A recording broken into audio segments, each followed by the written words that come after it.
Vanilla Kit Kat. It's what's on the menu tonight.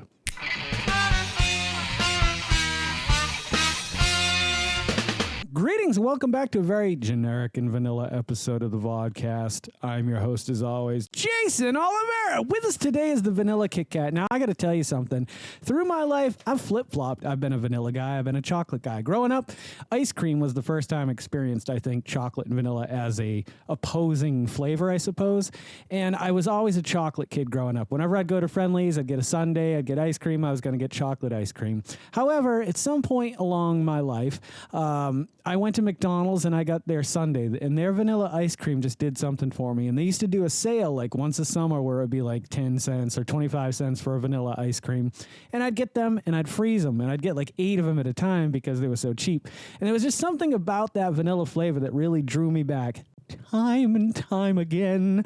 But today it is a Kit Kat on the menu, not ice cream. So we've had chocolate Kit Kats, the normal Kit Kat. Everybody's had Kit Kats. I've done a lot of Kit Kat reviews in my day. Here's a whole bunch of them right there if you want to go check them out. I dig Kit Kats. I think it's a nice little candy. I like the way that they present it. I like that you can snap it and share it if you want. And if you don't want to eat it all at once, you can stick the rest back in the pack and feel pretty confident that later on you can come back and, break off another piece and enjoy it later on.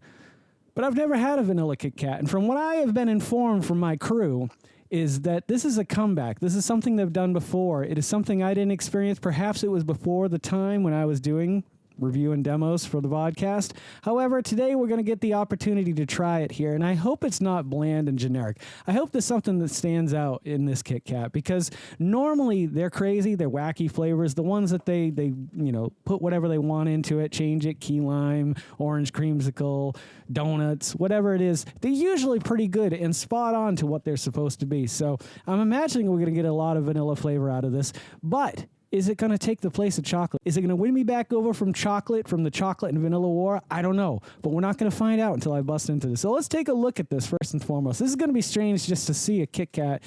Well, I guess not, because we've seen a lot of Kit Kats that are different colored. This is a king size one, so you're getting basically 2 Kit Kats in it. It's a very ghostly white, a bland white, a plain white. I wouldn't expect much from vanilla, maybe a little yellow, but I'm very happy with the white. Whenever I get vanilla ice cream, I definitely want it to be white. For some reason, the yellow ones, the French vanillas, there's just something different about them. My wife's favorite vanilla is vanilla bean. Vanilla and vanilla bean, but I like the natural vanillas or the homemade vanillas. I like those. Those are my favorites. So I'm hoping that as we break off a piece of this Kit Kat bar, it's going to taste like that. So let's find out.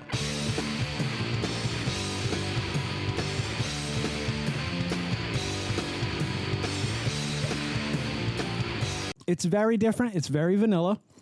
There's no messing around here. There's no joking around. There's no way it's trying to fool you into being a regular Kit Kat with just like white chocolate. Vanilla is such a distinct and unique flavor and a very expensive flavor. You ever try to buy, vanilla bean stalks? I like to stick them in my sugar. I don't know why. Somebody told me to do that once, and I've always done it. But every time I go to buy a vanilla stalk of beans, they're very expensive. This is good. Do I like it better than a regular Kit Kat? I wish I had a regular Kit Kat here to compare for you guys. Unfortunately, I did not think of it ahead of time. However, in my mind, give me a moment here. Yeah, I can remember an original Kit Kat, and I gotta say, I think it still trumps the vanilla Kit Kat. Not that this is a bad Kit Kat. Not that you should not go out there and buy this Kit Kat. Not that if you are out there and see this Kit Kat, you shouldn't buy it. I definitely advise for getting this. It's definitely a good flavor. It's unique. It's different. It brings something new to the Kit Kat table that's not a wacky flavor, just a normal, everyday, run-of-the-mill flavor. I'm going to cough now. Hang on. I've been incredibly sick the last few days, and I have not been able to film anything, and it always eats me up inside when I know I've got a few products sitting around that I want to share with you guys, give you guys a good review and demo of it. This is really good. If I had to score it, I'd say it's like a 7.5. And if I had to score like a regular Kit Kat based on that scale, I'd say that's like an 8.5. It's just a step above. It's a little bit better. But like I said, this is something they've never done before, or at least something that I've never been able to experience before in my time of doing reviews and demos on the podcast. So, yeah, it's not bad. I definitely say, if you want to share it with somebody, be like, hey, this is an experience that you've never experienced before. Maybe someone else would prefer it over the chocolate. In my case, I still think I like the original chocolate on the Kit Kat. However, there's nothing wrong with this. There's nothing bad about this. There's nothing I can say that'd be like, don't get this. This is a really good Kit Kat. Have I run it into the ground enough for you guys? I really feel like I have.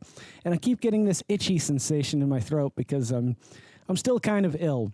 However, my taste buds and smell, this is the craziest thing. I know I've told you guys this before, and I don't know why I do review and demos because I have a terrible sniffer. I can't smell anything. Ever since I got sick, I have been able to smell so much better. I walked out of my office the other day after doing a few things in here, and the first thing that grabbed me by the nose was piss, cat piss. It stunk. It stunk real bad. And normally, I can't smell it. My wife comes home from work sometimes. She's like, oh my God, the kitty litter smells like hell. That's not her voice, by the way. It's just my generic go-to complaining voice. Not like she's complaining, but she has every right to. It stinks. And now I know why, but up until now, I didn't. I don't know if this cold gave me back something that I'd lost so long ago. God damn it, I keep forgetting to mute that. I apologize to you guys. You don't deserve that. But, man, I can taste and smell this better than I've tasted and smelled anything in quite a while. It's really interesting, and I look forward to our future reviews and demos because I think they're going to improve. The quality of my palate has improved. The quality of my olfactory senses appears to be coming back. This gift of this cold or this, I hope it just lingers longer than, the lack of smell and taste. So, hey, there you go. There you have it. This is the Vodkast. I hope you love this episode as much as I love making it. And if you guys are loving the content I'm creating as much as I love creating the content that you guys are watching, would you please consider subscribing to the channel? It would be a huge help-a-rooney for me. Now, before I pass out from coughing, don't forget to make somebody smile today and make yourself a better person tomorrow than you were today tomorrow. Let's make the world spin a little bit happier and a little bit more vanilla. Together, let's sing and dance in the sun and the rain as one, my brothers and sisters. Live life to the fullest and love every moment of it because you just never know when that last moment's going to come for you. However, never live in fear of that moment. Always live in love, but never let your inner child die. Ooh-wee. Take care of yourselves, take care of one another, and take care of those around you who cannot take care of themselves, for they are the ones that need it the most. And if no one has told you today that they love you, the Vodkast loves you very much, just the way you are. All right, guys, do no harm. I'm Geycen Oliveira. This is the Vodkast, and I'll catch you guys a little bit further on down the road to 50. Take care, my friends, and happy adventuring. Don't go to sleep with a catch it in your pocket.